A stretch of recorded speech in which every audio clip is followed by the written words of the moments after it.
Doctor Mohammad ইউনূসের সাথে তো আন্তর্জাতিক বিভিন্ন জায়গার অনেক অনেক ভালো সম্পর্ক রয়েছে, হৃদ্যতাপূর্ণ সম্পর্ক রয়েছে। তাহলে সেক্ষেত্রে এই সর্বোচ্চ শাস্তির মাধ্যমে তাকে কোনো প্রশ্নের সম্মুখীন হতে হবে বলে মনে করেন আপনি?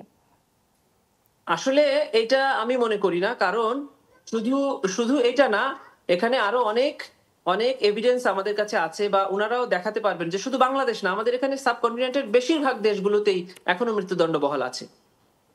জি, আচ্ছা, আরেকটি বিষয় নিয়ে আসতে চাই আপনার কথাতে, যে আপনি বলছিলেন যে অভিযোগের সপক্ষে অনেকগুলো যুক্তি দেওয়া হয়েছে। হাসিনার বিরুদ্ধে যে 5টি অভিযোগ আনা হয়েছে এবং তার সাথে 2 সহযোগী আসাদুজ্জামান কামাল এবং আমাদের যে সাবেক আইজিপি, তাদের বিরুদ্ধেও অভিযোগগুলো এসেছে। সেই অভিযোগগুলোর মধ্যে উল্লেখযোগ্য, মানে যদি 5টির কথা বলি আমরা, গত বছরের 14 জুলাই গণভবনে সংবাদ সম্মেলনে শেখ হাসিনার উস্কানিমূলক বক্তব্য, হেলিকপ্টারে ড্রোন ও প্রাণঘাতী অস্ত্র ব্যবহার, রংপুরে বেগম রোকেয়া বিশ্ববিদ্যালয়ে আবু সাইদ গুলি করে হত্যা এবং রাজধানীর চানখারপুলে 6 আন্দোলনকারীকে গুলি করে হত্যা, আশুলিয়ায় 6 জনকে পোড়ানোর অভিযোগ। এর পক্ষে আপনারা কি কি যুক্তি তুলে ধরেছেন? জি, আমি প্রথমেই বলেছি যে এটা একটা ডকুমেন্ট বেসড মামলা।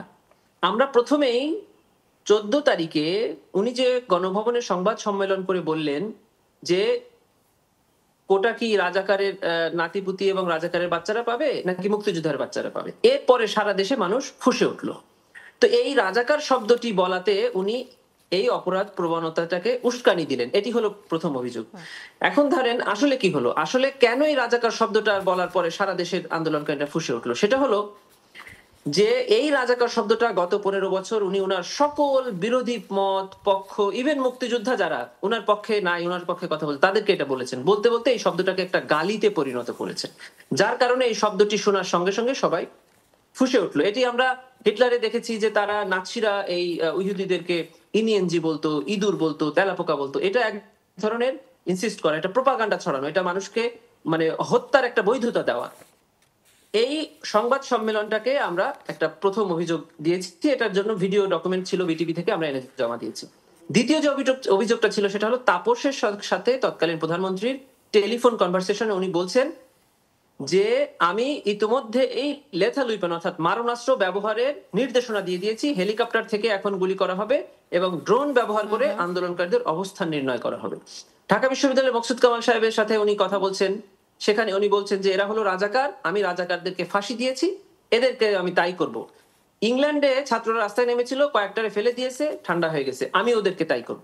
এই কথোপকথনগুলো যিনি সংগ্রহ করে রেকর্ড করেছেন সেটি হলো ওনারই একটি সংস্থা এনটিএমসি। সেখান থেকে তদন্ত সংস্থা সেটিকে উদ্ধার করে ট্রাইব্যুনালে সেটিকে ফরেনসিক টেস্ট করে ফরেনসিক রিপোর্ট এবং এই ভিডিওটা জমা দেওয়া হয়েছে। আশুলিয়া, চাংখারপুল এবং আবু সাইদের মামলায় এনটিভি তখন ওইখানে লাইভ করছিলেন, আবু সাইদ যখন গুলি করা হয় সেই লাইভ ভিডিওটা তারা ধারণ করেছেন। আমরা এনটিভি থেকে সেই ভিডিও ডকুমেন্টারি ট্রাইব্যুনালে এসে জমা দিয়েছি। চাংখারপুলে তখন আরটিভি লাইভে ছিল, আরটিভি থেকে সেই র ভিডিও ফুটেজ এনে আমরা জমা দিয়েছি। এই যে ডকুমেন্ট গুলো আমরা জমা দিয়েছি, এখানে আমরা বলতে চাইছি এর কোনো কিছুই একজন সাক্ষী দেখে এসে মুখে বললো কেউ জানে না পৃথিবীর, সেরকম না। এই ডকুমেন্টটা হলো পৃথিবীর সবার সামনে অলরেডি মানসিকভাবে প্রমাণিত হয়ে গিয়েছে, তারপরে কোর্টে বিচারটা হচ্ছে।